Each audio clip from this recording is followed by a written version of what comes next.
Welcome back, Focus Learners. Today, we're diving into a brand new explainer, and honestly, this one is an absolute game changer. We're taking a completely no-nonsense look at how we actually navigate the world, build resilience, and secure our own survival. Because let's face it, modern life makes it so incredibly easy to get lost in daydreams, right? We fall into comforting illusions or endless philosophical debates that might sound brilliant on paper, but completely fail us in the real world. To snap us out of that, we're unpacking the highly pragmatic, somewhat jarring, but deeply clarifying philosophy of Dr. Issam El-Khawaga.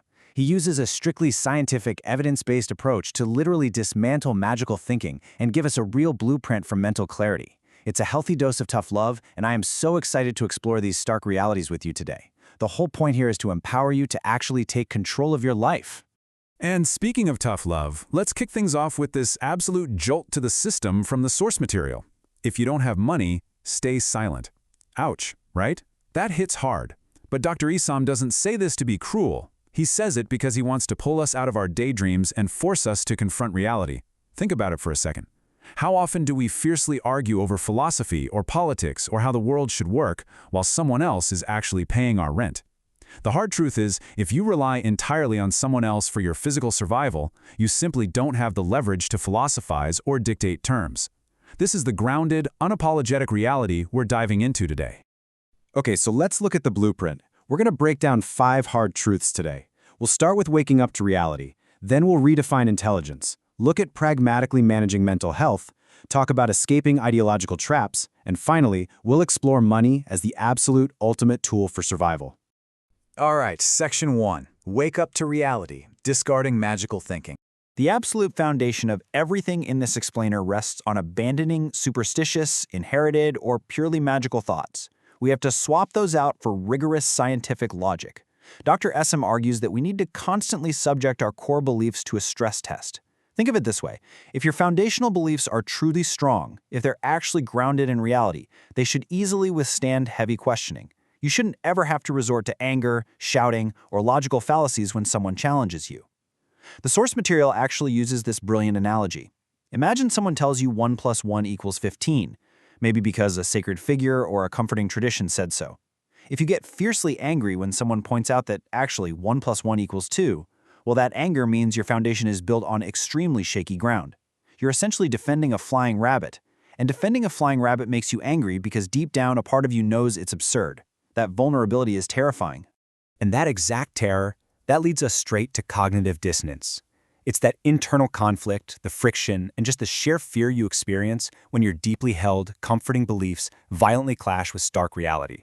Now, to treat this in a clinical setting, Dr. Issam uses an approach he roughly translates to hit and heal.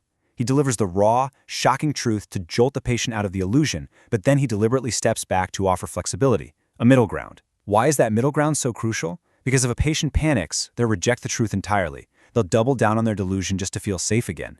We've all felt that, right? That sudden hot panic when we realize we might be completely wrong about something huge. The heal portion allows a person to not panic, so they can safely and systematically reconstruct their worldview without being crippled by extreme anxiety. Moving on to Section 2, the real types of intelligence, IQ versus EQ in the real world. So once you've successfully woken up to reality, you need the right tools to navigate it. And spoiler alert, playing hours of chess or being the absolute best at complex video games is not going to solve your real-world problems. Notice the stark contrast here between 2 very distinct types of intelligence. Over on one side, you have cognitive intelligence. This is your classic IQ. It covers memory, focus, logical problem solving. And here's the kicker. It is entirely possible for people to score 100% on these academic tests, have off-the-charts IQs, and still completely, utterly fail at life. On the other side, we have social intelligence, and the source material argues this is infinitely more critical for your actual day-to-day survival and success. The really crucial point to understand here is that social intelligence is an acquirable skill. It's something you can learn. It involves deeply understanding your own childhood triggers, learning how to accurately read the room, and, perhaps most importantly, knowing how to convey your ideas without making people hate you. And why is that so incredibly hard? Well, mostly because our egos demand that we prove we're right, even if it totally alienates the person we're talking to. But in the real world, alienating people threatens your survival. Dr. Issam warns that obsessing over purely cognitive games like chess can actually lead to social stupidity if you're using them as a shield to hide from messy, unpredictable human interaction. Social intelligence is the quiet, powerful engine that actually gets you through a job interview, helps you negotiate a raise, and allows you to build a functional life. All right, Section 3, Managing Anxiety and Depression Pragmatically, Shrinking the Disease. You know, so much of our inability to survive in the real world actually stems from internal mental struggles, and Dr. Assam demystifies these entirely. He points out that conditions like anxiety, OCD, and depression aren't mystical curses. They aren't personal failings. They have tangible biological roots and are often deeply tied to childhood traumas that made us feel profoundly unsafe. And then, the source material hits us with a jarring, highly pragmatic number, 50%. This is another massive dose of tough love, folks. There is no magical 100% cure for generalized anxiety or PTSD. If you spend your life chasing a perfect cure, you're eventually going to become addicted to a substance to numb the pain, or you're going to fall prey to scammers endlessly selling you miracle fixes. The pragmatic, scientifically grounded medical goal is to reduce your symptoms by at least half, 50%. The idea is to shrink it just enough so that you can actually get out of bed, function, adapt, and live your life despite the condition. So how do we practically shrink that disease portion of the brain? Step 1 is achieving small daily successes. If the disease takes up 90% of your waking thoughts, forcing a small 20% success physically shrinks the disease's footprint down. Step 2 is staying continuously busy, and Dr. Essam shares a highly relatable and utterly fascinating anecdote here. To combat his own stress, he woke up at 5 a.m., made pizza from scratch, baked sweet potatoes, and literally vacuumed his entire house from top to bottom just to log 5,000 steps indoors. Why? Because it's a masterclass in starving the negative mental circuitry through sheer physical action. Sitting idle literally feeds the anxiety. You have to move. And step 3, of course, is seeking professional therapy or medication if you're completely paralyzed by the symptoms and literally cannot initiate those first 2 steps alone. Section 4. Escaping the trap of avoidance. The illusion of ideology. Now, when reality gets too hard, or when we're struggling financially, our brains desperately look for an escape hatch. Dr. Essam defines an extreme focus on ideologies, whether that's fierce nationalism, intense religious debate, or even obsessively fighting over sports teams, as psychological pacifiers. They are elaborate, sophisticated excuses our brains use to avoid personal responsibility. Look at it this way. If you're struggling to feed yourself or pay your rent, but you spend 6 hours a day on a keyboard fighting strangers about national identity, philosophy, or which team is better, you aren't being an intellectual. You're procrastinating. You are simply escaping the stark, uncomfortable reality of your own poverty through a digital daydream. He notes a really fascinating contrast here. If you ask a highly successful person, like a self-made billionaire, what their identity is, they almost never hide behind a massive collective label. They simply say, "I am me. I am the one who built this. I am the one who succeeded." Hiding behind a collective label feels incredibly safe because it requires zero personal accountability. If the group wins, you feel like you won without doing any of the actual work.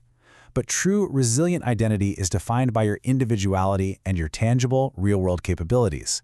It's not defined by an ideological group you've attached yourself to just for comfort. Which brings us to Section 5, Money, the ultimate survival tool, the prerequisite for philosophy.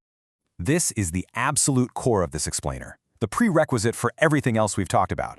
Dr. Essam lays out some incredibly blunt, pragmatic rules for work. First, never, ever leave a job impulsively without having another one lined up. Even if you despise your boss, as he says using a great Egyptian idiom, squeeze a lemon on yourself and endure the sourness until you have a rock-solid backup. Second, he directly challenges modern conventional wisdom. If you're poor, you must prioritize income over passion. Choosing between a high-paying job in engineering or a low-paying passion project in art. If you have no wealth, you take the engineering job, period. Emotional freedom isn't just a mindset, it is explicitly bought with financial freedom. And finally, do not sacrifice yourself entirely for your family or friends to the point of your own financial ruin. You absolutely must maintain a personal reserve so you don't become a burden yourself. And this leads us right back to where we started, revealing how this builds into everyday relationship dynamics. If others pay your bills, they hold the power. It is really that simple. Say you're a young adult with radically differing views from your parents. Maybe you're highly secular and they're deeply religious, or vice versa. But if they're feeding you, buying your clothes, and housing you, Dr. Essam's clinical advice is simple. Stay quiet. Just think about that for a second. Are you truly independent before you engage in heavy debates? You have absolutely no leverage. You only get the privilege to safely shout your opinions to the world once you are financially independent and paying your own way. There is a strict, unbreakable timeline to life according to this pragmatic view, and we need to walk through it step by step. Phase 1, you absolutely must secure your basic physical survival and food. Phase 2, you achieve financial independence. And then, only then, at Phase 3, do you get the luxury of engaging in philosophy, debating societal critiques, or worrying about abstract concepts like nihilism. Philosophy does not put food on the table. In fact, if you try to skip to Phase 3 while you're still stuck struggling in Phase 1, you fall right back into that trap of avoidance we talked about earlier. Obsessing over the universe before your rent is secured will only make you poorer. So we end this explainer with a direct challenge from the source material. Are you going to keep philosophizing, endlessly debating on the internet, and clinging to magical thinking and ideological comforts? Or are you going to accept your humanity, shrink your anxieties through deliberate physical action, and get to work building your true financial independence? The choice is entirely yours, but only one of those paths actually guarantees your survival in the real world. Thanks for joining me today, Focus Learners. Keep testing those beliefs, and I'll catch you in the next explainer.